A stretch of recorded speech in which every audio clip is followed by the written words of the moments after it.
All right, we back in Gucci. Yeah. I'm good. Fantastic. Fun with me.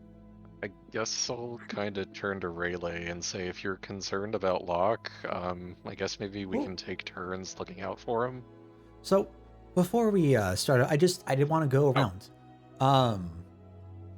Asking off. I mean, we are in the middle of a new campaign. We have a new player with us. Yay! I am curious. Apart from like starting up some breaks, trying to make sure that we get up and stretch. When we get back, like I'm really curious about what your thoughts are, like how you're liking the campaign so far, what you think of the event so far, what your character's thinking, like their motivations in the moment. So maybe we could spend 5 or so minutes about that, and we can start off going from clockwise for me. That brings us off to you, Vic. What are you thinking? Oh. What's Lightning thinking? About sorry, I don't understand. One more time. So, what are your thoughts about the events that have played out so far as either a player, or from both your character's point of view? Like, how do you feel about these companions that you've just met? How do you feel about seeing just some action right in the street at the very start? Like, what's going through your mind? So Lightning is a little confused, because when I was sent on this journey, I was told that this is just pretty much going to be a there and back kind of thing. Like, I was just going to go turn everything in and it was going to be fine. But then I ended up fighting in the streets in a harbor. So she's a little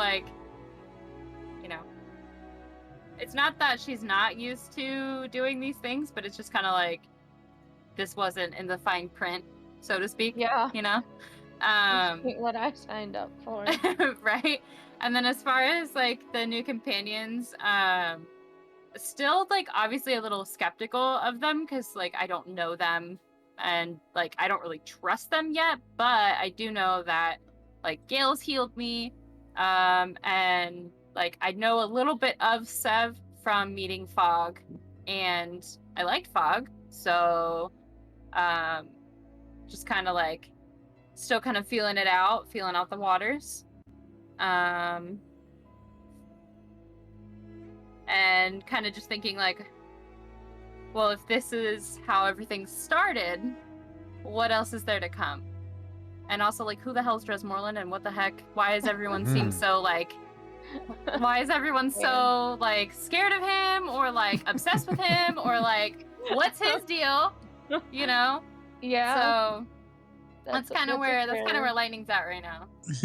I gotta say, our first meeting with Dresmorland went interestingly. He was a huge, arrogant piece of shit. If that comes up, we can go into it. Well, fantastic. Hope, that's gonna bring us up to you. So, it's nice being back in my Sev boots again, I guess you could say. Oh, sorry, I'm really tired today, guys. So she's wondering, this, random, sneaky little cat just came out of nowhere, just happens to be fighting the same people we're fighting. She's throwing off spells, and she's just going kind of where the fuck did you come from, and what is your deal? And then to find out that she met Fog, and being okay, something weird is going on, but you know what? I'm curious. I want to study her for science. Science. Oh no, not for science. Yes. She is essentially making Lightning her new science project. Excuse me, Ever the Scientist. Yep. Oh, good lord, excuse me. Fantastic. Wolf, that brings us off to you. Well, I mean, it's been an interesting morning for Rayleigh. I mean, not terribly interesting, but interesting the same, because I feel like we've been through enough at this point, but it's starting to be more normal than not. And like your true shot eye basically murdered again. Like Right, Yeah. right, yeah. As a player, I'm very happy to see that spike growth is very useful. And spherical. Yeah. And spherical. I've been having a good time. Fantastic. And Stoic, that brings us off to you. okay, so Gale obviously probably having a little bit more fun with his animal forms now. What else? Maybe a little more trusting of people now that he's been in cities again for an extended period of time. Maybe in the past he might not have been as welcoming, even with a new ally. Kind of peeling off some of the threat on us, but I guess maybe after spending time with Jinprax and Reese and Sev and Rayleigh. Yeah, I mean, I was gonna say we did react a certain way when we found Elmley in the mines. Very Yeah. true. Both Elmley and Rayleigh just kind of came out of Yeah, nowhere, but you assimilated them. Could be like the start of the journey. yeah. I feel like we were a little more accepting of Rayleigh because we already found one random person in here. All right, I guess there's more random people. All right, I guess we're doing this. Yeah. True. Or just how Jinprax found his way in an impossible place and he wouldn't have known how to find us. It's like, Yeah. okay, we're just rolling with it. And as a player, like, I also kind of wanted to help facilitate the integration in the party, so, like, I was trying to act it out. But I mean, I guess as players, we could have been like, screw you, we don't want you in our party, bye. And, like, but, like, realistically, yes, we have a new party member and we want to introduce her to the party. Yeah. Cool. Well, And I guess as far as everything that is going on, everything kind of seems well paced so far, and Yeah. Conveniently lining up with itself. kind of feel that maybe that particular encounter was undertuned, but if it had been more difficult, we would have had major problems. So I will say, I don't try to make everything difficult, and I think it's good to have like a blend of easy encounters, hard encounters, things in between. But also, like, you guys did a good job of trying to ward them off. Like, you weren't looking straight for the kill. You were just trying to get them away. I mean, I don't to know. that point, like, I think you did a fair job. I busted out vampiric touch right off the bat, so I think I was kind of aiming well, you're for a the glass cannon, you kind of have to. Yeah. Fantastic. Well, with that, coming back to the museum, I think, really, you had some hesitations, did you? Yeah, just that Locke is sitting right here. And so if we're gonna go being around the museum for a while, depends on how long it takes, but Locke's just gonna be sitting there because they don't want animals inside. I could cast invisibility on him if he can stay quiet. Invisible puppy. I like it. It is a thought. I will Your say, call. it is also a museum. Yeah, I think maybe we just either walk Locke back and tell her that I'll take her up on the offer, but I need like an hour or so, or however long it takes to take Locke over there and back. First. Like to be stabled and everything. Right. So, Do they have a doggy daycare here? yeah, who were you looking at approaching? Who are we talking about who told us that it would be fine? If we First we have to go to the front desk and ask for Agitha. Right. So Elaine was the receptionist, the clerk, that you all had first talked with, and Agita She just was took her break. She's not going to be back for a while. Agita was the one who was the administrator that you had met with. Right, that's who I was talking to. Okay. So is there like a worker around maybe that really could like gesture to like ask for Agita. Is that what you're looking to do? I mean, yeah, that'd be fine if I could just ask her real quick if that'd be fine. Sure, you can see someone in the same kind of like uniform. They've all got like these like nice white button-up shirts, like gray and black vests, nice like black, either like long black skirts or slacks. You can motion over to one and ask for Gita. It's just gonna kind of look at you with wide eyes that you know her by name and just nod. He's gonna take off towards the left door. Door's gonna be like left open. You hear like a little like knocking on the administrator room. A few moments later, it'll open, and you see Agita begin to walk out towards the foyer. Yes, I. Did you need something? Yeah, just quick question. You said we could see the museum today, but my partner is outside and it's a wolf. So is it okay if I come back in like a couple hours? Kind of like smacks her lips. Could you qualify partner for me? You did He's say my hunting wolf. partner. He can find things that we need for guild work. He helped us apprehend one of the thieves earlier when we were trying to retrieve the package. Yup, he's a good boy. Oh, this is Can an we- actual wolf. Oh, my apologies.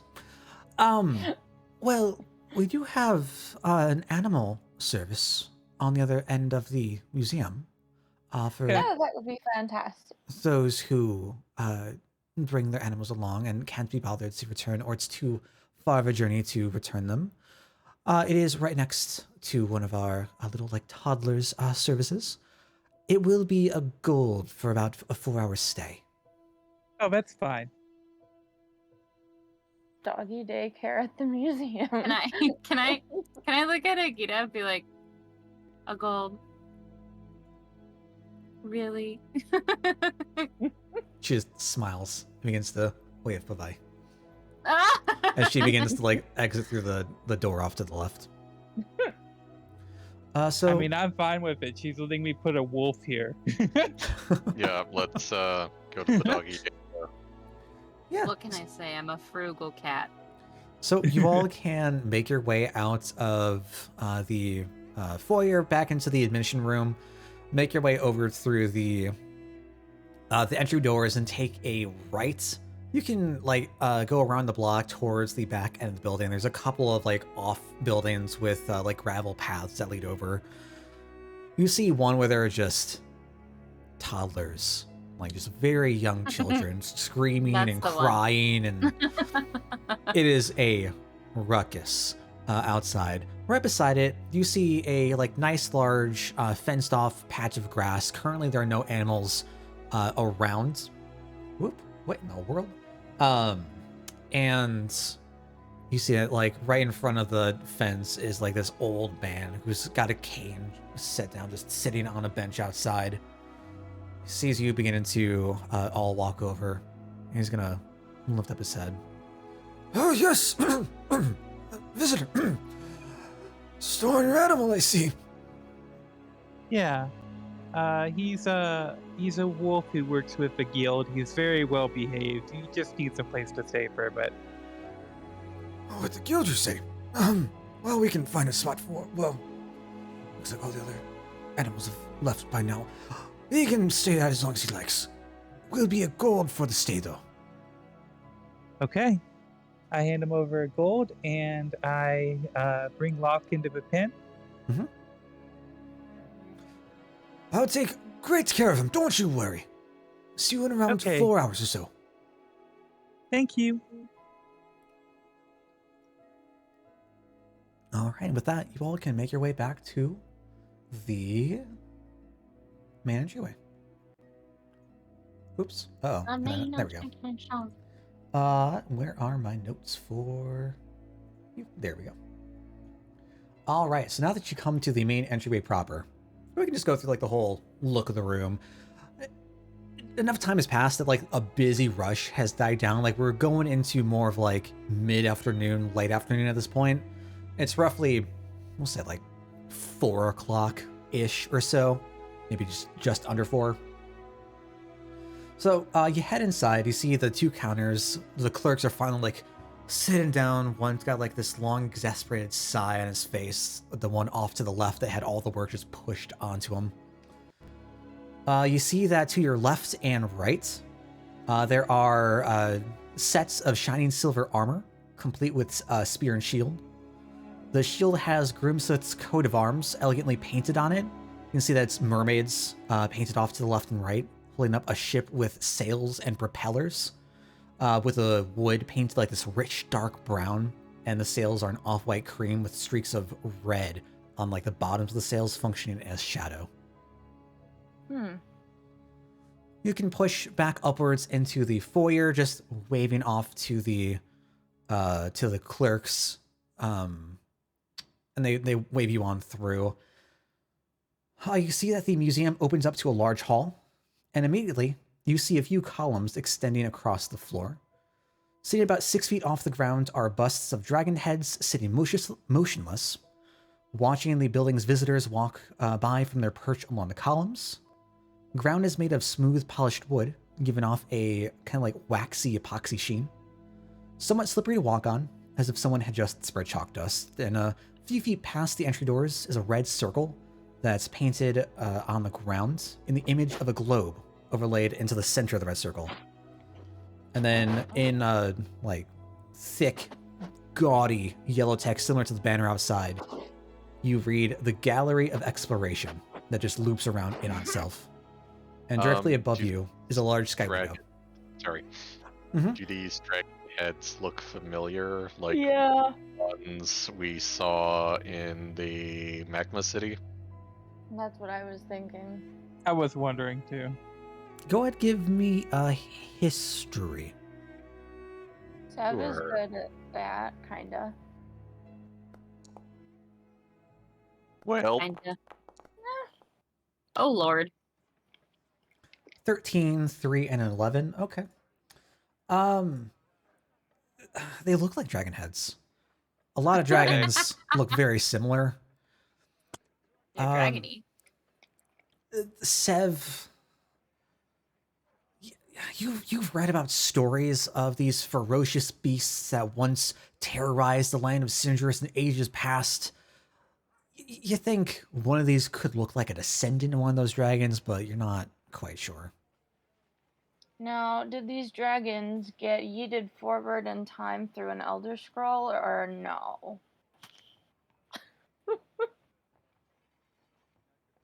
No.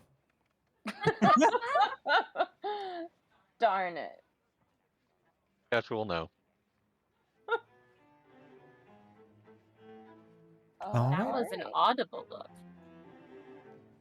So, ornate steps lead upwards along both sides of a large centerpiece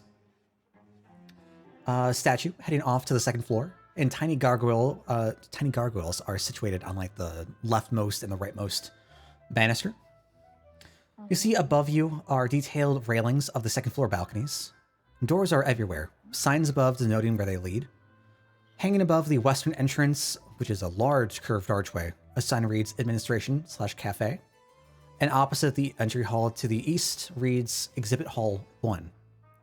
Foyer pushes past the centerpiece and stairway, leading to elegant doors that are currently roped off with like nice dark velvet ropes.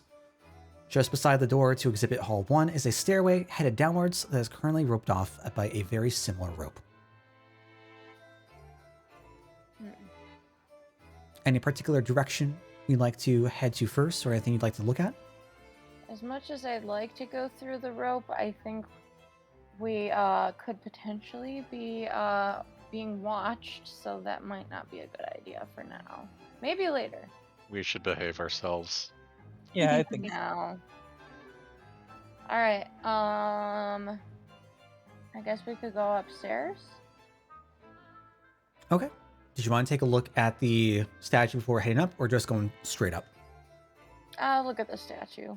Is Yeah. like the one in front of us, sort of? Yeah, there's like a giant statue centerpiece right right under a skylight where like beams of light just shining down, kind of like god rays, just beaming what I'm- down. Yep. Standing in front of? Okay. Yep. All right. Well, quiet murmurs, hushed whispers echo through the hall. Museum visitors walk to and fro, meandering from wing to wing. You can see a couple like descend from the stairs as you walk by. Hear a couple like doors open and like echo shut in kind of like the awkward silence. The centerpiece in the main hall is a large stone carved statue planted behind dark velvet ropes, set between the two stairways.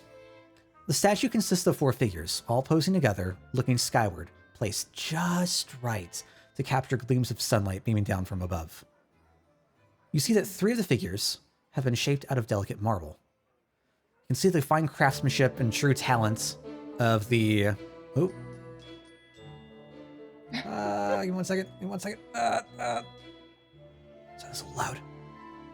There we go. Shoot, where was I?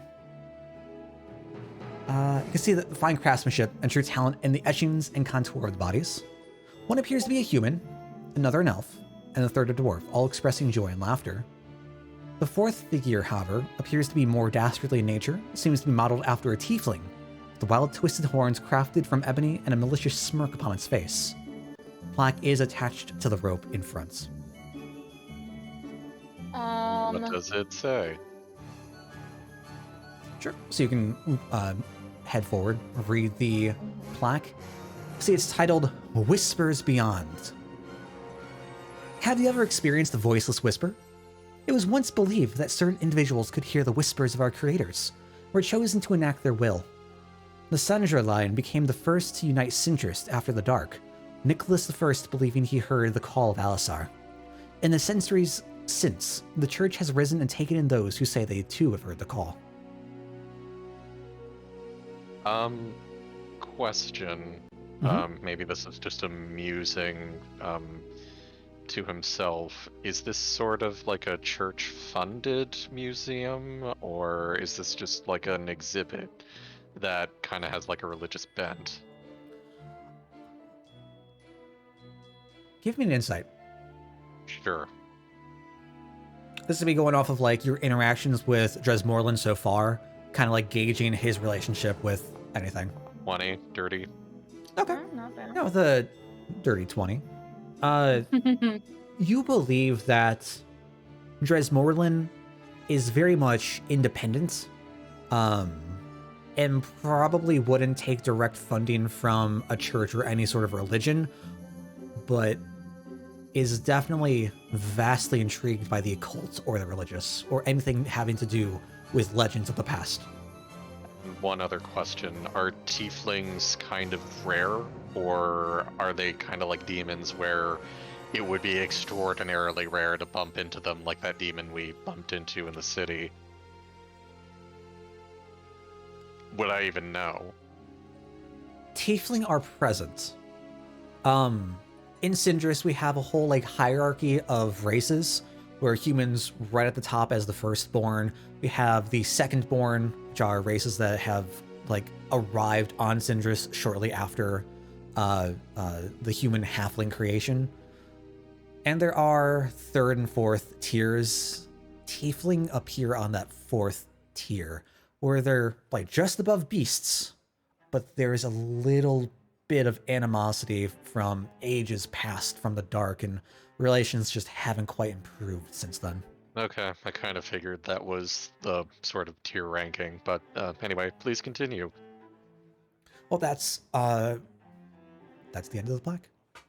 Oh. So as we're like walking through the museum, I want to like kind of look over at Sev and be like, so can you tell me anything about the city, or like what Or what would you like to know? Well, I don't know. Everyone seems to be really stressed out about this Dresmorland character, and It's kind of making me nervous since I have to meet him. Unfortunately, that feeling never goes away when you're dealing with Dresmorland.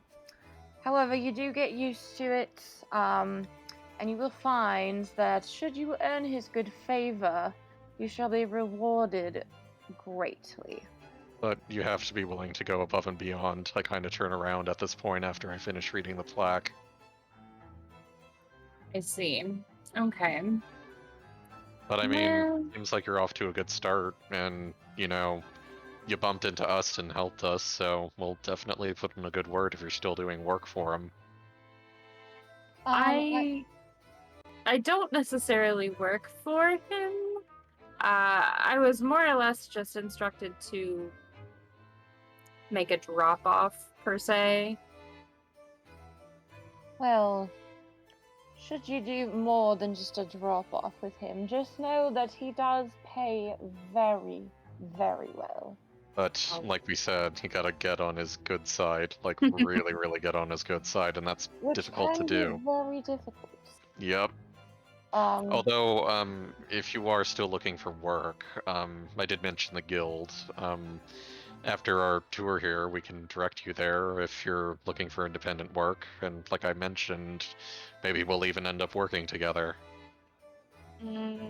I think we have to go robe shopping first, don't we? There's that as yes, well, we but I have mean plenty later. to do today. Okay. So I want to see if I can contact Amal. And I just want to see if he notices anything up with, like, the statues in this room. Sure. What are you looking to do? Take the book out and just like try to like summon Yeah. through? Yeah. Okay. As you try to take your book and like flip out through a couple of passages, maybe a couple of new musings that you've been working on, and just try to like focus. Static. There's no response to your calls. Oh, he's really going to be like that today. Well, fine. I didn't want to speak with you either. Closes book, puts it away.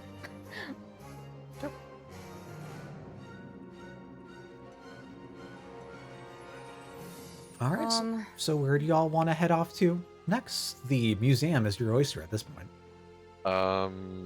Is there any sort of like map or guide that we can refer to, or like a suggested course that we're suggested to take, kind of thing, like some museums have? There's no like suggested course, but off to the west, the corridor that you had first gone through, there is a sign that reads administration/cafe. To the east door, or rather doors, there are two doorways along the hall. Both read Exhibit Hall 1, and then a sign above the stairway reads Exhibit Hall 2/Exhibit Hall 3. Maybe we can check out the cafe. I kind of think after that fight, I could Yeah. use a little nourishment. Sure. I agree. To the cafe! Yay! Sure, fantastic. So you all can make your way down towards the cafe. No, almost in a straight line. I can just drag you there. Yeah. And unlock. There we go. So as you enter the cafe, trying to keep it all inside. Fantastic. Where are you? And are there any signs Okay. saying food must be eaten in the cafe, or are we kind of allowed to take it with us? Absolutely. Okay. So the door. Not a grab and go? It is not a grab and go. No. The door opens to a somewhat large room, and the smell of fresh bread and deli meat lingers in the air, along with some hearty soups. Predominantly some kind of tomato variant. To your left is a counter, where you see a half-elf busy chopping vegetables and slicing bread at a workstation preparing food. Scattered about the floor are several rough-looking tables with appropriate rough-looking wooden stools. At the far end, opposite the door, is a raised stage, with red curtains currently pulled across, made of some finely pressed fabric, gold trim and tassels. Bet I could think of someone who would be at home up there. Kinda wistfully think about Jinprax, his Yeah. wheelbarrows, and wondering if there have been any posters about him performing Yeah. here. That's a good. Give me a perception. Sure.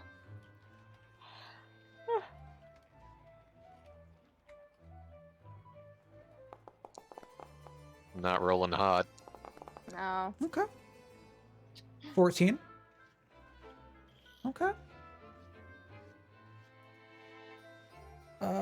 14 and 12. Okay. Oh, wait, what? Was I? No, 12 and 12 and 12. 12. 12 and 12. I don't know what I'm reading. Never mind.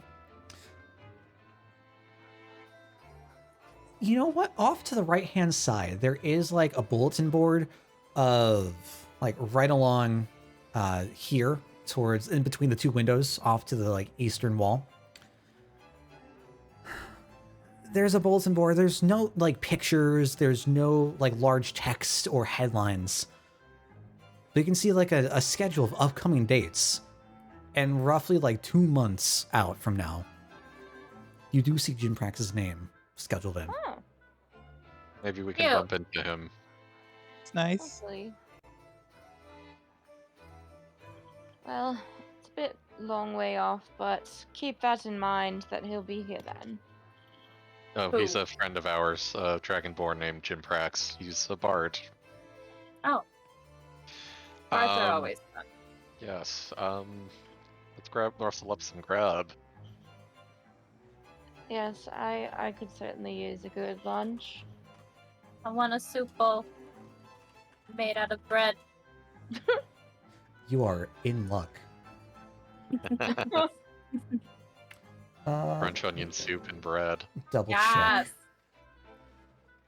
Okay. I want So a bread bowl. you see this half elf. He's in the same kind of gear, same kind of like nice vest, slacks, button up, white shirt. And Gil gives you a look, sees all four of you coming in. Ah, you fancy a meal, do you? What should I get for you today? Yes, we do. Yes, please. Do you have a menu about? I guess I kind of dart around and look at the wall or wherever it could be. If there's like a sandwich board or something. No particular like menu, but off towards like the left side of the workstation, there is a like a chalkboard essentially with the like sandwiches written out and prices given. See that there's like a daily like soup special. Soup. There are 3 or 4 different types of sandwiches with different cuts of like deli meat. And coffee, of course. Do they have like an equivalent of an espresso machine? I would say no for the espresso. They definitely do have coffee. Okay. Yeah, it'll have to do. Yep. That won't be that fancy. Okay. So for the Soup, sandwich, and a coffee, please. all 3. All of the same. All 3. Okay. Yep. And you two back there? I can tell you're hankering for a hunger. Go ahead. Soup, sandwich, and maybe just some water. Water. Okay. Not a fan of the hard stuff? Can I please get you to put my soup in a loaf of bread? And then also a beer. Begins to take a look at the loaf of bread he's currently holding. He just looked up from slicing. In bread? I want you to scoop out the middle of the bread and put my soup in it. How much bread would you like? Like about, like, Lightning looks at the loaf of bread. About the rest of the loaf you have there, I just want you to scoop it out. Make me a bowl. Okay, but it's gonna cost a little extra. This is a little unorthodox for us here. Yeah, I'm obviously not from here. I'm gonna smile and like kind of just Interesting grit their teeth. cuisine. Clearly. All right. Well, that will be. It's gonna be 2 silver for those of you who got the coffee. It's gonna be a silver and 4 copper for you with the water. And I don't even. I want to lean forward and be like, listen, I'm making this so you don't have to do more dishes later. 2 silver. That was a well-timed music transition. What was I gonna say? So 2 silver for like the sandwich, soup, and coffee. Yeah, 2 silver, 5 copper for the coffee, and then 2 silver for the water, and then 2 silver for the soup and for the So 4 total for me. ale. Hold on. Well, it depends on like what you're buying. So like for the meals that got the coffee, 2 silver, 5 copper. For the meal that got the water, 2 silver, and then for Lighting's meal, this is going to be, oh boy. I'll tip an extra silver. Okay. It's going to be a silver for the soup. It's going to be 5 copper for the mug of ale. Yeah, so I mean, it's going to be 2 silver. Works Love out. it. Place is reasonably priced too. I agree. So Yeah. the half elf begins to furiously chop away at all the ingredients. You just see him like grab like the insides, just like plucking out the bread from the. He's like looking at it just to make sure, trying to like has like a little bit of like a knife and begins to like hollow it out and make sure none of the bread is just like part of the crust. Just begins to take like a ladle and like a little pots off to the side. Begins to pour it right into the bread bowl. Begins to like swirl it around a bit. Looks into it. Smells it. See like just a whole slew of emotions cross his face. First with like disgust, into curiosity, into pleasure. That said, a few minutes goes You by. discovered a new dish. I lean in and I go, you can try it later. It's good, I promise. Yeah, I just might. And he'll, after like a good 5-7 minutes, he'll finish all the food, bring it over to you, and you all can sit down and eat for a bit. The cafe right now is currently empty. There isn't really anyone here. It's just you and the half-elf, so you can commune, talk about whatever you need to while you sit off in silence and eat. I have a fun number of money left now. Yeah. 420? Eat. 469 gold, 6 silver, and 9 copper. Nice. Nice. Love it. Nice. I wasn't far off. Mhm. I mean, not that I want to be picky about food or or sorry, not picky, but like, we did notice there were hors d'oeuvres around as well, right? Or was that something I didn't quite get? Like in the reception hall, did you mention that, or am I misremembering? I don't think so. Okay, never mind. I'll just eat my sandwich and shut up. Yeah, the cafe Damn here just sandwich. has like an assortment of like the bread, the deli sandwiches, and then the like special soup for the day. Because I thought if there were like hors d'oeuvres at like the main entrance, I would just take some for Locke later. But Yeah, no. I'll eat my sandwich and maybe ask for some deli meat, and I'll plop a silver down and ask for maybe some turkey or something, or just for our animal companion who's being babysat right now. Sure. So he'll get you the turkey equivalent. I'm going to say this is coming from some nicely fresh cockatrice. I mean, like he looks at you. You put the silver down. Oh, okay, sir. If you'd like. I'll give him but, another one for being a good sport. Just so you know, the food can't leave this room. There's no eating in the museum proper. But it's not in the proper. It's in the doggy daycare. We'll come back later. Sorry for the trouble. I'll Can I try to just swipe it? decline the meat. Yeah, go ahead and give me a sleight of hand. Light a hand. No! Damn.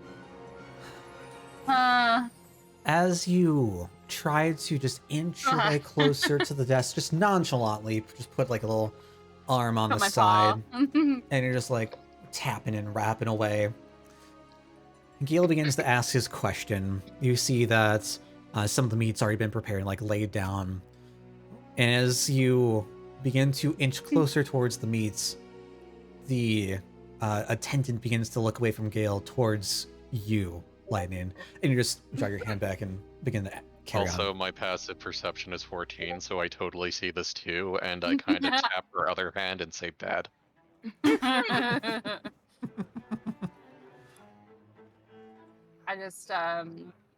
just look around like, huh? What? Huh? Kind of grab her by the hand and sit her down with us. I'm gonna put a message into her head. You've got to be a bit more careful around places like this. And I'm like, never had someone in my brain before, so I that figured. like scares Lightning. So Lightning just kind of like sits down and like shuts up. Like, I'm just like, I like look over at Sev and just like stunned, and then Sev probably like nods, like, yeah. I'm gonna say again, you'll get used to it. I just drink my beer. Like, just like shaking a little, like.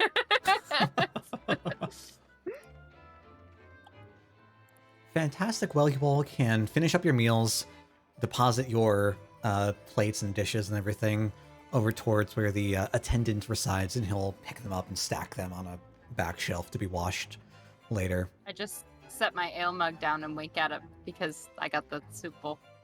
The He'll bread just- bowl. Nod at you. Have a good rest of your visit. Cheers, mate. Thanks.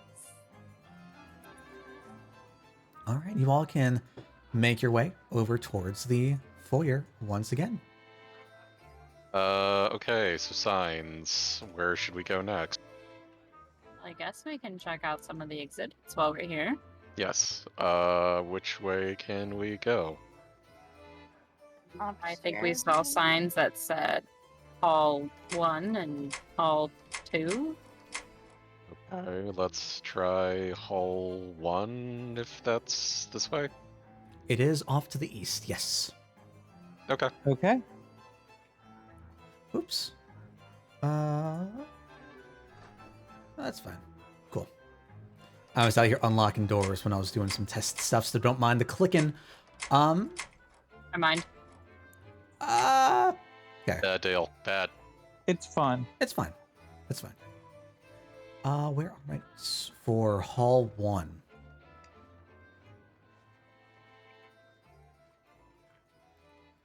We are in Exhibit Hall 1. Walk through doors to find a paved stone floor. That's a hallway that stretches down the corridor, wraps off to the left. There are a few doors dotting the walls of the hallway, made of a dark redwood fog glass inserted into the center of the frame. A brass plaque is set beside each door, distinguishing the contents of the room. And as you walk around, you read the Artist's Gallery, the Equipment Hall, Jewels and Shine, and Siege and Arms.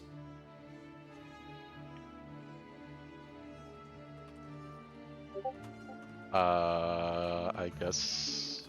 What was the first one? Artist's Gallery. Let's go into the Artist Gallery. Yeah. Sounds nice. Okay. Oops. Siege and Arms. There we go. So you can continue further down the hallway, off to the door to your right. There we go. You enter a wide circular room.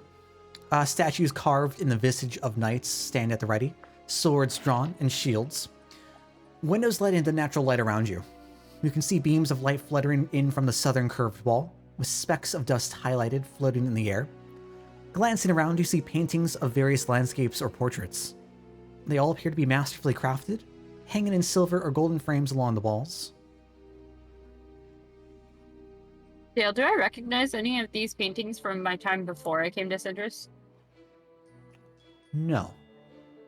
Do we recognize these paintings from our escapades?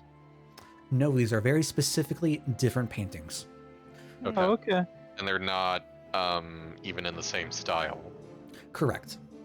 Okay. What you had picked up in the dungeon seemed to be more of like landscape work, rather than like a mixture of landscapes and subjects or pure portraits. There are a few Interesting. that catch your eye if you want to take a look around, though. Of course. All right, who would be leading the way here? I guess I will. Go ahead Yeah, I'm and just roll walking me. around. Yeah. Go ahead and roll me a d4. Okay.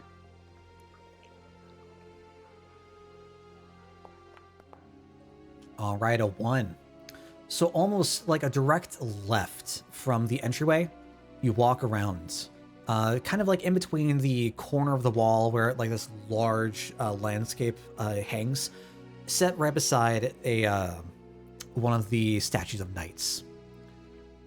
You see a painting of a large humanoid figure that fills up most of the upright canvas. Snow-covered hills filling the background, dotted with lightly brushed dark green fir trees. It appears to be a fire giant, large head and broad shoulders, large bulbous nose. Piercing eyes look back at you. As you blink and your gaze drifts back to the painting, you see the figure slowly bend over to pick up a tiny flower from the field it was sitting in before slowly lumbering closer and closer and closer to the view of the frame. Hello? With each step, the canvas appears to be slightly shaken. You can see a warble in the canvas when suddenly a large hand, ashen gray and cracked skin, erupts through and clings into the painting's frame. As if pulling itself out of the painting, the upper half of the giant's body follows, its other hand extending forward and offering the flower it picked to any onlookers. So this is I would clearly a like to magical take it. effect. I want to roll Arcana. Because what the fuck? Okay, go ahead and roll Arcana. You take the flower. Yeah. You go ahead and pluck it. You just like dive right in, pluck it right out. And it begins Yes. to give you a little nod and retreats back into the painting.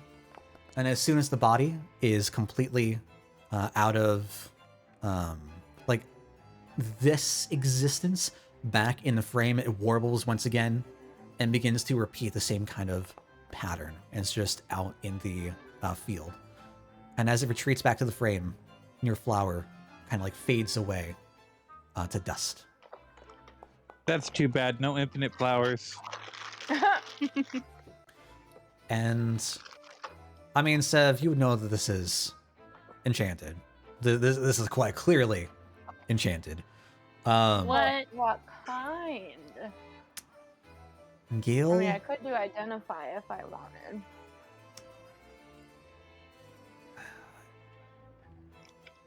I definitely wrote these in mind of just, hey, cool magic paintings and not a specific type of magic. Okay. That's Well, all I- that's there. I- That's all that's Party there. pooper. I think it's fair that like this is right illusion, taking on like the form of like multiple Yeah. different like paintings at different times, kind of like stacked on top of each other, kind of like a pseudo early like silent picture, but Right. Cool. corporeal enough to actually like interact with what it presents to you.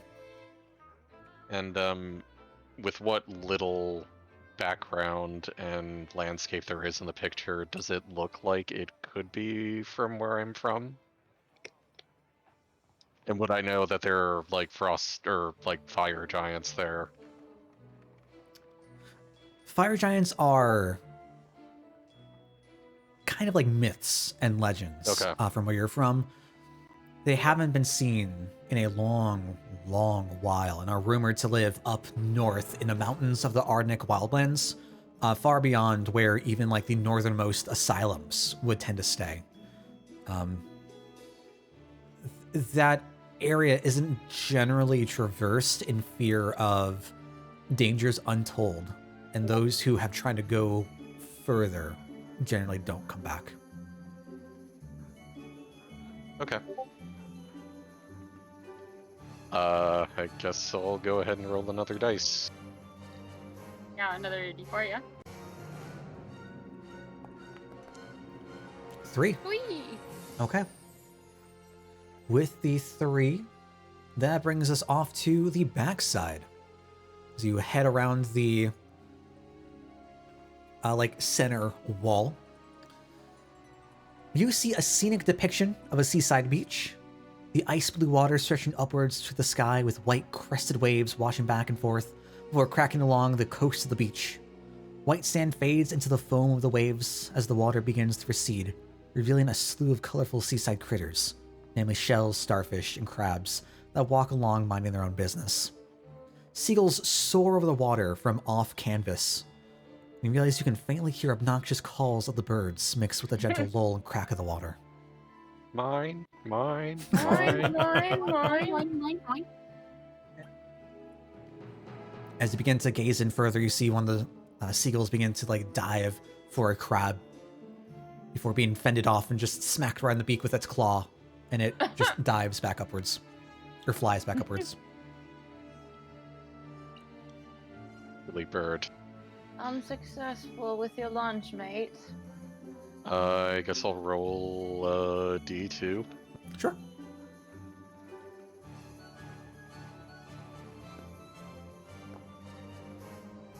A 2, okay.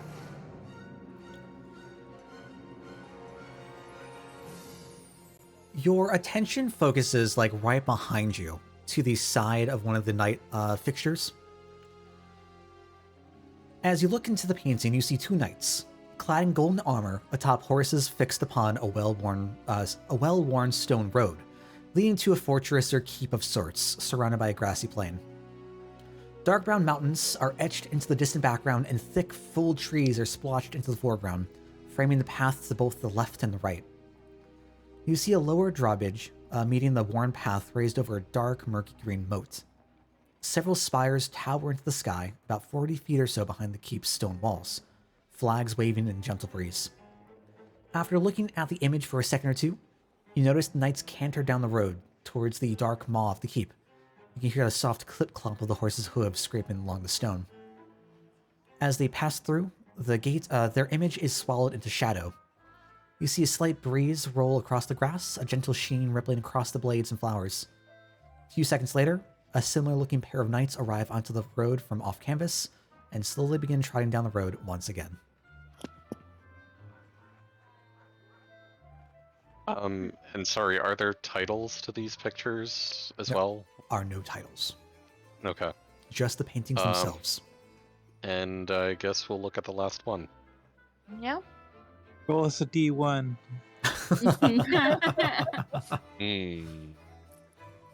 Looking back around, you come to the other side of the wall, across from where the doorway is. You step over and approach the new painting, and you see a rocky mountaintop during a storm. Gray clouds loom overhead, filling the sky. White-blue streaks of lightning arc across the canvas as the roar and crash of thunder rattles through your body. Figures are moving frantically along the mountaintop, all clad in various forms of armor belonging to various races and factions. Looking a bit closer, you see a multitude of races, mostly composed of men, to a lesser extent elves and dwarves. They appear to be engaging against orcs, tieflings, and goblins, among other bestial races. Amid all the fighting, the shadow of horned figures emerge, having climbed over the side of the cliff. Through a flash of lightning, the shadow is revealed to be a group of 5 Minotaur, loose in a guttural cry in sync with the next crack of thunder before charging into the fray. The new combatants begin to rip and tear their way through crowds of armored knights, and a shadow looms in closer from the background, growing larger and larger as it approaches the mountaintop, jumping from cloud to cloud with the lightning. The visage makes its way through a strike of lightning, and you begin to see a slender, scaled body writhe through the air. As it descends through the storm, edging nearer to the fighting, red flame unfurls, breaking through the clouds, and sweeps over the battlefield before the entire face of the canvas is swathed in flame. As the fire dies down, the roar of thunder sounds, and the scene begins to play out once again. Thunderbolt and lightning, very, very frightening. Galileo, Galileo, Galileo. Sorry, I thought I heard Jinprax playing in the hallway. Would believe it. Well, why don't we look at one of the other exhibits? What was number... Or, let me just check chat. Let's go into the equipment hall. Sure. No, I want to go look at the jewels. Okay, jewels, but no touchy. Sounds good. Why can't I? Oh, because. Hold on. There we go. Where is? So the door, the first door to your left as you enter the hall, is the Jewels and Shine.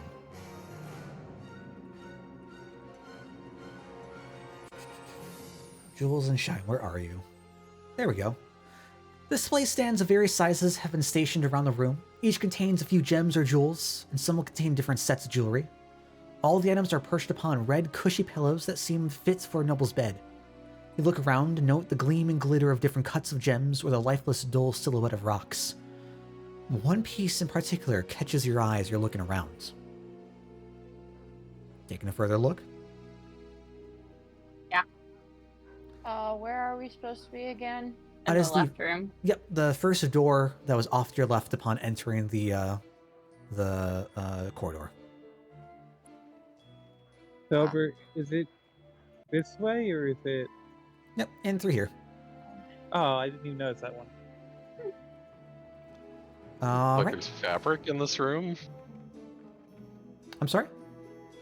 No, I'm just noticing like either scrolls or fabric or something in one of the cases. There Yeah. are some like documents, like documentation of like the jewelry and like it being like certified and whatnot.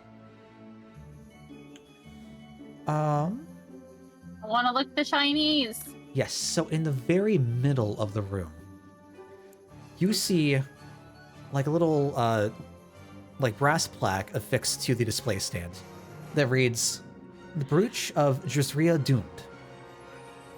And you see a small brooch pin modeled after the underside of a spider, displaying a bright opal in its center. What appears to be thin, spindly legs clutch the gem close. The plaque itself reads, "In the aftermath of the dark, a rift between elves grew wider. The Drow, resenting being seen as the youngest sibling race, decided to attack elven leaders. This brooch remnant is a remnant of that era, and all that's left of the Drow rebellion and leader, Jusria of Doomed. The Doomed family had a fascination with spiders, as evidenced by the thin, spindly spider-like legs holding the brooch's opal tightly. Its legacy has plagued the reputation of Drow since." Yeah, I can't say I'm a fan of spiders, but when you have one as your mate for quite some time, you get used to them. Don't know that I'd wear one on a piece of jewelry though. So I take it you don't share much in terms of culture with your kin? Or at least not that aesthetic? I do in some ways, but certainly not when it comes to spiders and creepy crawlies. Oh, well, fair. You must have had some sort of bad experience with a spider, eh? You beyond the can say ones- that again. Beyond the ones we fought.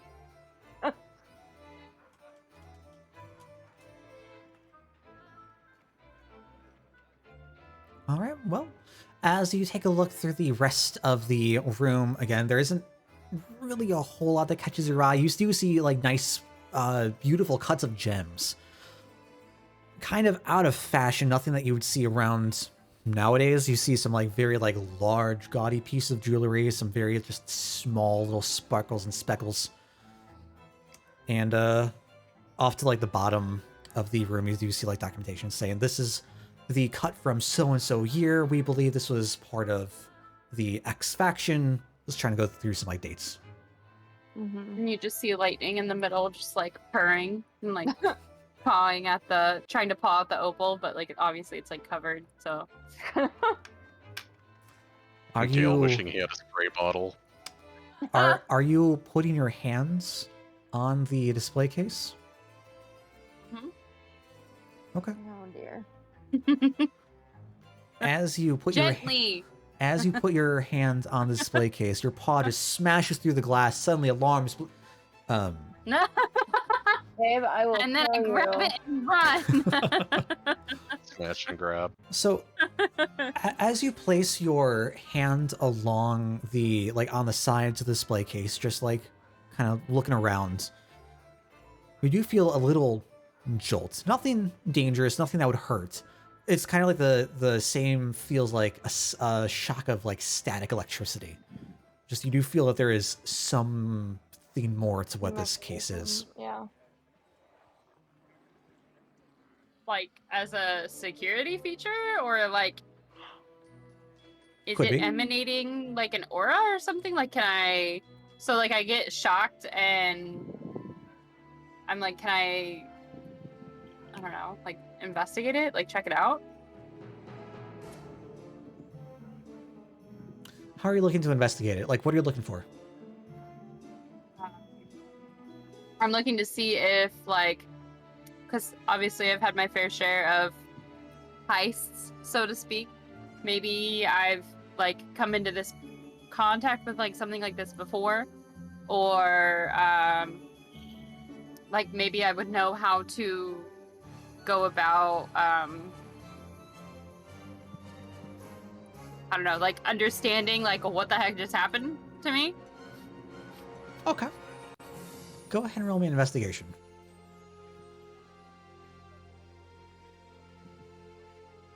Oh, baby!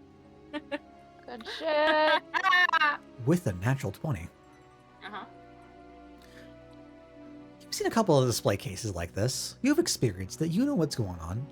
You take a quick look underneath the actual like tabletop itself, and you see where the like metal bands that clasp the actual display stand closed meet the like bottom section of the table face. There are indents where blue gem, like small, very small blue gems have been inserted. You know, these are often protected by some sort of enchantments to protect any, or to deter any would-be burglars. Thievery. Yes. I guess I kind of see her looking under the table, and I'm like, "What are you doing?" Just shiny things. Just be careful in here. It's not going to be a pretty scene if you get caught doing something unscrupulous. I just wanted We- to see what was going on. And we also don't want to get on Dresmorland's bad side. Yes, especially since he's not even met you yet. We don't want you spoiling things for all of us before you meet him. So, let's be on our best behavior. Lightning hears stuff and it just kind of giggles and says like, okay. And let's go to the next room. Or just keep looking at the exhibits. No touchy. Hmm. Sure. Is there a room that tickles all your fancy? Well, I guess we'll kind of quickly browse the jewels. Sure. Not the security measures. Yeah, there isn't really anything else of note here. The only piece that really had like actual history behind it would be the centerpiece. Okay. Then let's go to equipment. Okay. All right. Perfect. So you all can head out the door off to your right, go right into the next room over. That brings us to our equipment hall. You see sets of elven and dwarven armor rest atop stands lined along the walls of the room. The intricate carvings in brass and gold dwarven plates reflect back in the light. Notice bold lettering in Dwarvish etched along the lower trim of the armor. And as you walk through the room, you hear the rustling links of elven metal trains playing together. Upon closer inspection, you notice intricate silver detailing and lightweight cuirasses, inscription made in old elvish scripts, and engravings of the stars and moon. A few medium-sized heater shields are hung around the room and on wooden pegs. They appear to be sturdy, mostly made of metal, and faintly painted with an array of colors that have faded over the centuries since they've lost their use. Upon their faces, you can see faded outlines and images that you can infer to denote sigils or house crests. And these are all completely mundane, I'm assuming. For the most part, you see that the armor itself has, it has been restored and like it's polished and looks shiny. It doesn't have any sort of history behind it. There isn't any sort of like plaque denoting its significance to the world. And as you take a look around, you do see a couple of other items inside cases that do have plaques next to them. Nothing that says this is magical with XYZ enchantment. No, nothing like Okay, that. that's more what I was. But I've kind of figured these were more mundane anyway. Sure. The shields, though. If you'd like to give me a history check, you can see if you have any recollection of like potential houses that they could relate to. If I recognize any like crests. And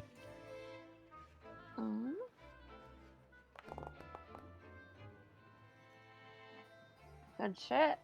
Okay.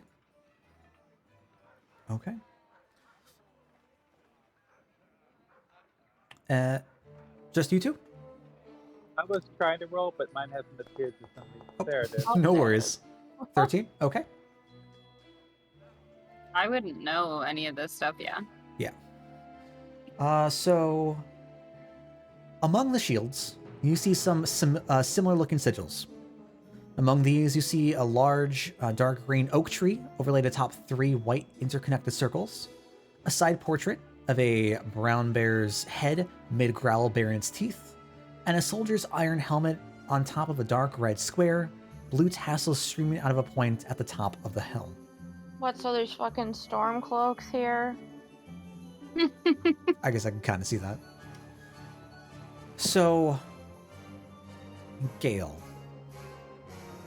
Taking a few moments, you stare at the patterns on the shields. I guess both Gale and Rayleigh. Slowly you connect the dots and infer the significance of the symbols. The bear was used by tribes patrolling the northern wildlands, and the helm referred to the capital region, and the oak tree was used by those in the plains off to the west. Sev.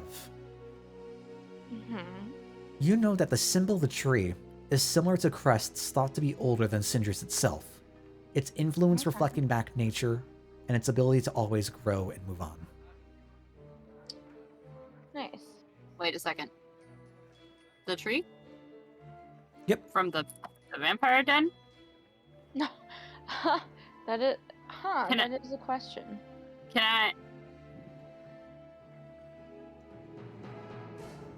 I mean, I wouldn't know, but Well, yeah, you wouldn't know. So, like, how... What can I do to figure out if I know? World building. You. Go ahead and give me a perception to see if like this even kind of comes across your radar. Perception, you said? Yeah. Okay. Sorry, I have tiny minutes in my hands. Na.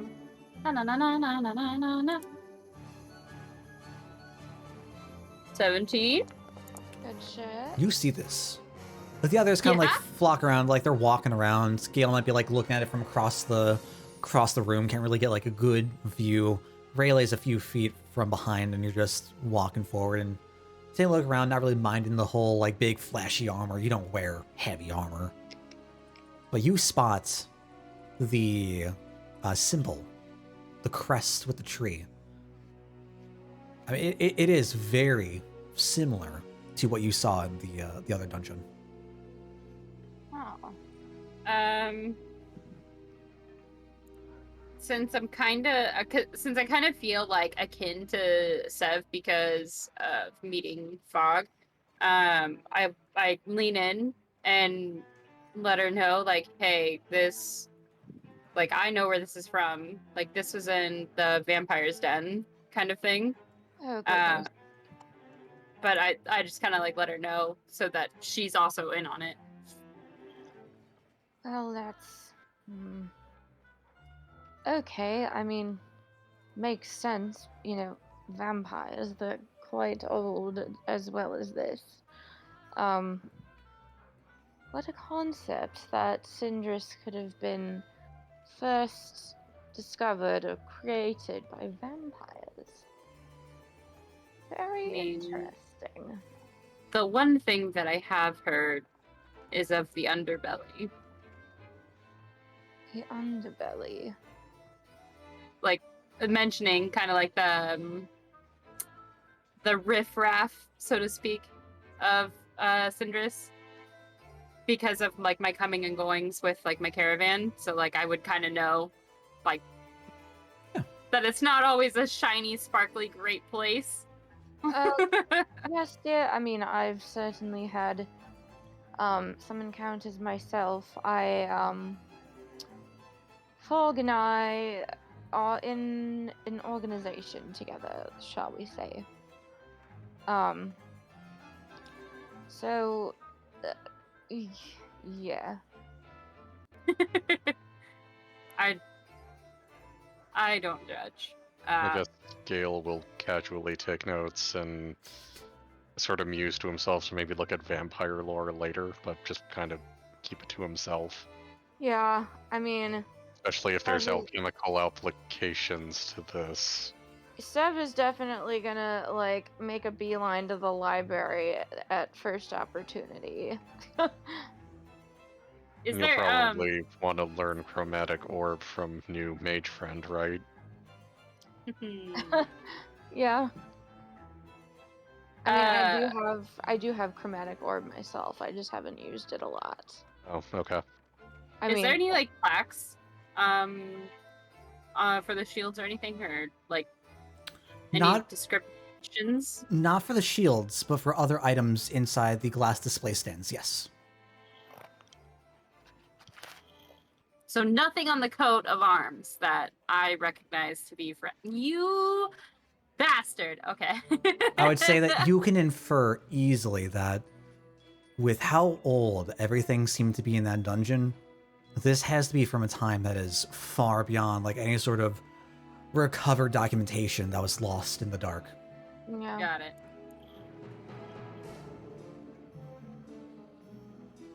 Well, certainly interesting enough. Definitely keep this room in mind after some further reading. I guess that leaves siege weapons. Sure. Yeah.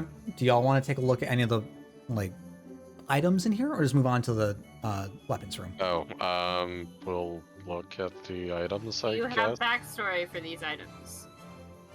Yes. Okay, then The yes. things that actually Item. have plaques are what have all the like written text that you would actually like read as if So you're now, going to examine. now that I've noticed the coat of arms, I am a little bit more like intrigued into like what's going on in this room. So I'm like more careful about like reading everything. Yeah. Sure. Oh god, where'd it go? Hello? Well, what might suit your fancy, Lightning, as you walk around once again, you see that there is a shield inside one of the glass display cases. There's a plaque right beneath it along the like brass metal. Reads Phoenix Fire Shield. You see a medium-sized heater shield that looks like it's able to be donned at a moment's notice. The shield appears to be made of silver, bearing the visage of a phoenix on its face. The plaque reads, believed to have been a shield used in some sort of ceremonial rite from ages past. The silver shield glistens in the light, reflecting a radiant array of colors. The ember red crest of a phoenix is embedded into the face, a relic of an old house long forgotten. Some believe it to be the crest of whatever had come before Cyndrus. Hmm. Interesting. Moving on, right alongside the shield is something that's called the Breastplate of Borrowed Valor. Okay. I seen iron breastplates. Seems to have certainly seen a lot of different battles, chipped and bent all out of shape. Affixed to the center is a red decorated cross. Plaque reads, "Stories tell of heroes who would never falter or run from their foes, even when confronted with the worst terrors the world could conjure." Seems every record of individuals who have shown these unique stalwart traits pledged themselves to Beastdom, an elder god believed to claim dominion of perseverance and extermination. A blood-red cross is said to have been fastened over their chest in reverence of their deity. However, all these stories share the same fate. Ever unfaltering, their courage and bravery drove them to despair, and while they may have been able to achieve great accomplishments, they drove themselves to an early ruin. Steam. I'll have to remember to ask Fogg if they know anything about such an order, next time they're in town. Give me 2 seconds, guys. I'll be right back. No worries. You guys can keep going, though. All right, so next up, there are 2 more items that have very detailed plaques in the room.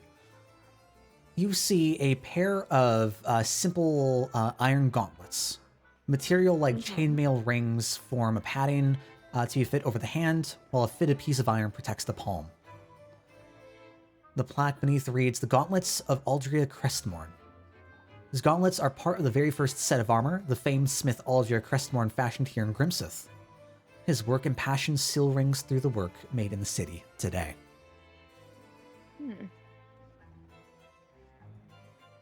Certainly interesting. Okay. And the next up is going to be a crown, all the way to the far left. Why are y'all over? I feel like y'all are off center for some reason. It's so strange. Yeah, I don't know. Very strange. Ah! I think I'm in the proper place. There we go. Weird. There we go. Alright, I'm back. All right, so the last item is the Crown of Khazad Ghul. Going off to the northeastern corner of the room, you see a golden pointed crown resting atop a red pillow in a display case. See a large central protrusion with a ruby set into the tip at the top. Other gems adorn the smaller tips that rise up, circling around the headpiece.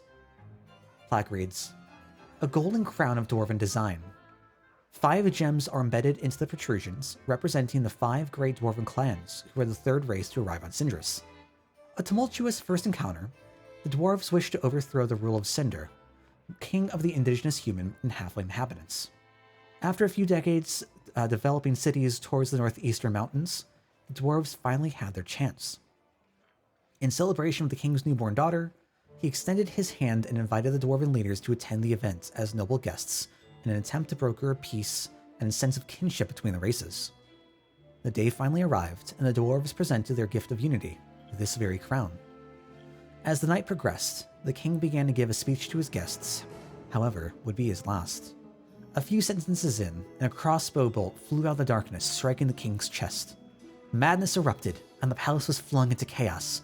War soon broke out between the dwarven population and the rest of Cyndrus, but not before the dwarven leader Khazad Ghul grabbed the gifted crown from the king's lifeless body.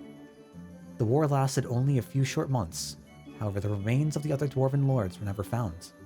Some speculate there may be other crowns made similar to this one buried with the lords, but alas, they're lost to history and the time. Now, I want to see if I remember, because I remember getting like some dwarven stuff from the mines that had rubies, and I don't remember if the name is at all similar. Because there was Kuzel, but there was another dwarven name in the stuff, if I remember. I'm sure there was. I don't have the notes on me at the moment, but it was definitely nothing close to Khazad Ghul. Okay. Then could I roll to see what kind of like I want to roll Arcana and see if I can get any idea of like what the fuck this crown did to aid in dwarven warfare. And I'm curious about the shield of the Phoenix, unless it's just... I'll roll an Arcana check too, just to even see if it's magical, but if it's just completely mundane... Well, how about a 24? The crown itself Mm-hmm. don't seem to pick up any sort of magical traces about it. Just seems to be very finely made. God damn. Okay, and I'm probably not rolling hot either, so...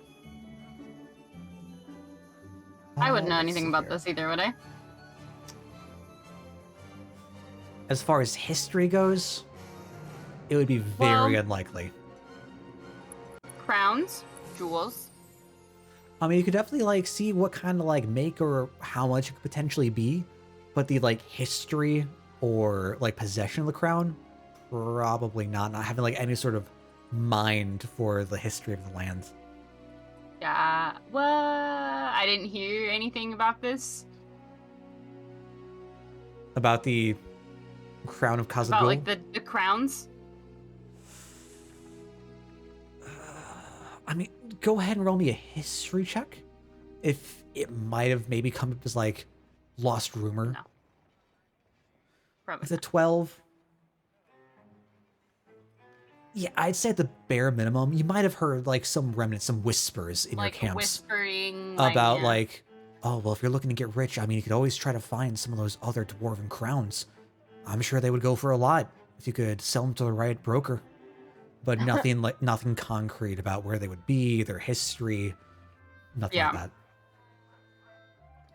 that. As far as the Phoenix Fire shield, you can tell that there's a glimmer of something. Perhaps forged in some sort of blessed fire, but this definitely seems to be more of some sort of ceremonial rite than anything. Got it. Gale. Okay. All right. With that, you all have taken a good look over the room, seeing the odds and ends, and I will offer it up. Do we finish the last room on this floor, or do we want to call it here? It is up to you. Siege and Arms? That's the last one, yeah? Yeah. I'm down to finish the room, but that's up to everybody else. One last room, and then we call it. Okay. Okay. Sure. Try to make it quick for y'all. So we can enter in. I can go ahead and just speed through you looking around. I assume at this point you're just invested in reading the plaques, just trying to get a better idea of the world around you. You see sets of dwarven and elvish weapons fill the room, ranging from ornate spears and short swords to elaborate hammers and axes. Though beaten and seeing the heat of many battles, they have been polished and maintain a glimmer in the torchlight.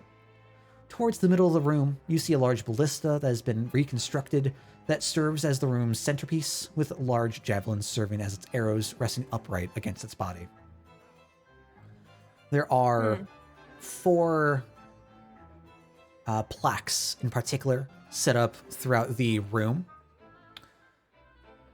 One you read as the Storm-Beaten Halberd up towards the northmost wall near the left door. You see an iron pole fitted with an axe head on one tip and a spearhead adorning the point. A crimson red banner is attached at the other end of the pole opposite the blade, twisted and wrapped around the shaft of the weapon. The plaque reads, a polearm that once belonged to the great Commander Nil. It said he was able to brandish the weapon with such force he could whip up a storm around him. However, even with all the fury of the tempest behind him, Nil fell, and his control of the eclipsed fort in the northern Ardnick wildlands was overrun. I wanna try talking to Amal again and just like showing the book like this this thing here, like seem familiar to you at all? Sure, you can try to like rummage through the connection and just like try to go over the like different bits and ahs and ends you see about the weapon, but there's no response. Still grumpy, I see. Put the book away. A little bit. Beside the halberd, you see, like, up against the wall near a statue of what appears to be an angel. There is a long wooden shaft bundled by rope connecting disjointed and uneven lengths of wood. A long serrated blade is fashioned to the end of one of the wooden shafts connected to the joint by a human skull. A plaque hangs on the wall off to the side that reads, Beast Hunter Scythe. A tool used by old members of the clergy who are committed to cleansing the plague of beasts. Their kind were known as bloodletters and dedicated themselves to extinguishing beasts under the premise of creating a brighter tomorrow. Bloodletters shunned common weapons, preferring blades not only kill, but torture their victims, resulting in the construction of trick weapons, shifting shapes and forms to benefit the situation. Truly a thankless job. Many members are unknown, their names lost to history. However, it is thanks to them we have such a valuable and unique weapon such as this. Yes. Interesting.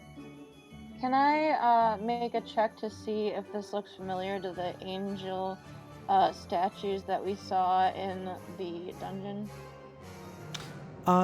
You can take a quick look at it. It does not appear to be similar. These appear to be more modern. They look much newer. They don't appear to have like archaic design and construction to them. Gotcha.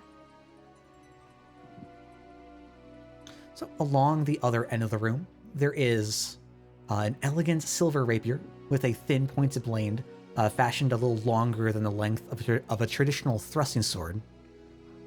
You see jewels sparkle in the light, drawing your eye to the diamond-encrusted handguard. Thin spokes of silvered metal interwoven together, serving to ward off incoming attacks from the enemy. The plaque reads, There and Back Again. States, of course it does. God damn it, Dale, you fucking nerd. Oh, just you wait. The plaque reads, This is a relic of an adventurer who claims to have traveled across the multiverses.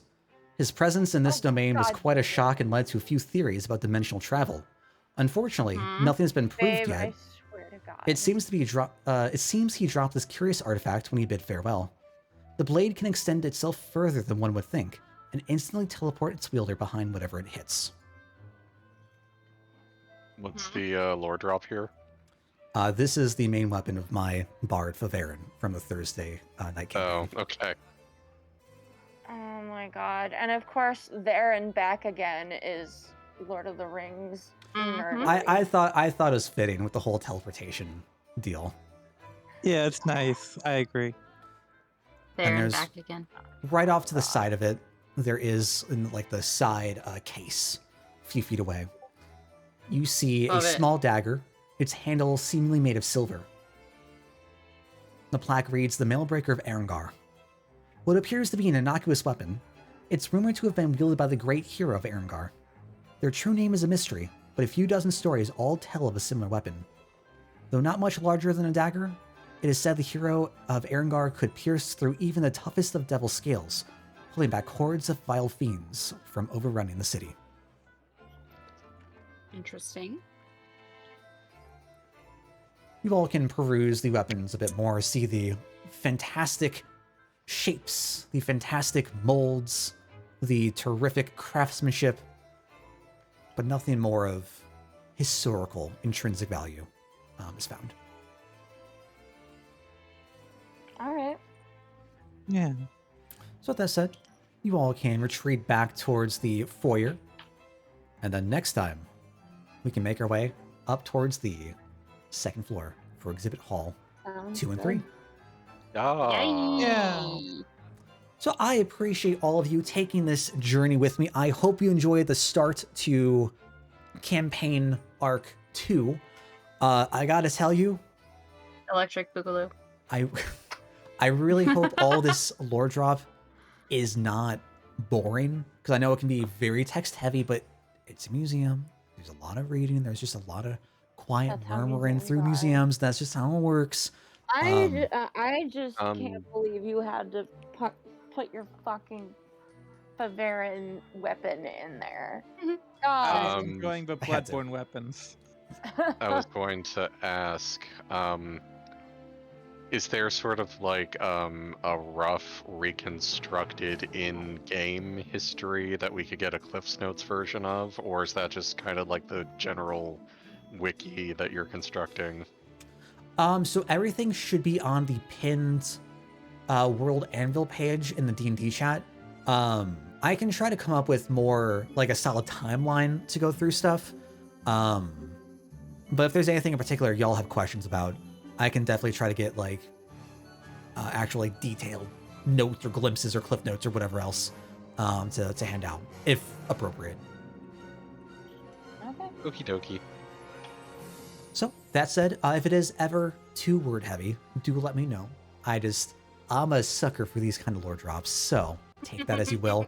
I will have these as journal Scales are running entries. with it. I mean, yeah. I will have these as journal entries off in the journal tab, so if for any reason you want to reference them, cross-reference them, whatever, at some point when I have free time, they will be in there. But that said, are we all good for next Saturday? Or sorry, Sunday. Next Sunday. Sunday. Yeah. Yeah. Yeah. As far as I know. Fantastic. Well, I appreciate you all for joining me on this journey. Enjoy the rest of the night, everyone. Take care. Bye. Bye. All right, friends. Cool. That was our Sunday night D&D session. What's up, Nate? Welcome on in. Caught the last end of it. Yeah, we're going through the museum now. We are starting up session 2, and I'm having a fucking blast. I've spent the past 2 months working up all this lore, all these figures, all these characters, all this stuff. I'm glad I finally just have a place to drop it all. That said, I am tired. I do need me some sleep. So, whoa! Queen Fiend with the resub. Appreciate it. Thank you, friends. I appreciate you hopping on through.